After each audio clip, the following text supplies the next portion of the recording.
আল্লাহ রাব্বুল আলামিন বলেন, ইয়া আইয়ুহাল্লাযীনা আমানু কুতিবা আলাইকুমুস সিয়ামু কামা কুতিবা আলাল্লাযীনা মিন ক্বাবলিকুম লাআল্লাকুম তাত্তাকুন।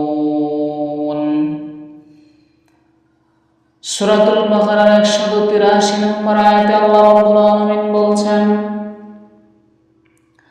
ইয়া আইয়ুহাল্লাযীনা আমানু, ওহে যারা ঈমানের দাবি করো, কুতিবা আলাইকুমুস সিয়াম, আমি তোমাদের উপরে সিয়ামকে ফরজ করে দিয়েছি, কামা কুতিবা আলাল্লাযীনা মিন ক্বাবলিকুম, তোমাদের পূর্ববর্তী উম্মতদের উপর আমি যেভাবে লিখে দিয়েছিলাম, ফরজ করেছিলাম। শুধু তোমাদেরকেই যে আমি রোজার বিধান দিয়েছি বিষয়টা এমন নয়, তোমার পূর্ববর্তী যত উম্মত ছিল আমি সবার প্রতি এই রোজা ফরজ করেছিলাম।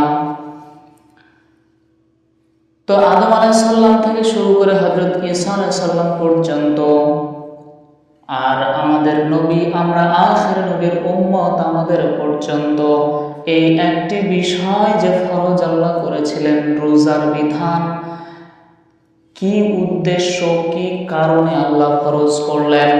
আল্লাহ রাব্বুল আলামিন বলেন, লাআল্লাকুম তাত্তাকুন। আল্লাহ রাব্বুল আলামিন বলছেন, তোমাদেরকে এই বিধানটি দেওয়ার মাধ্যমে আমার একটাই উদ্দেশ্য, যাতে তোমরা তাকওয়া অর্জন করতে পারো।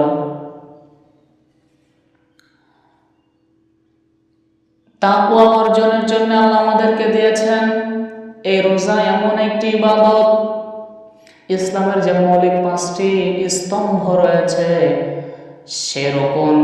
যেরকম 5টি আল্লাহ দিচ্ছেন। 1 নম্বরে ঈমান, 2 নম্বরে নামাজ, 3 নম্বরে হজ, 4 নম্বরে যাকাত, 5 নম্বরে রোজা। এই 5টি বিষয় কিন্তু কেউ চাইলে অন্যান্য মাসে একসাথে পালন করতে পারবে না, কিন্তু রমজান এমন একটি মাস, এই 5টি বিধানকে একসাথে মানা সম্ভব।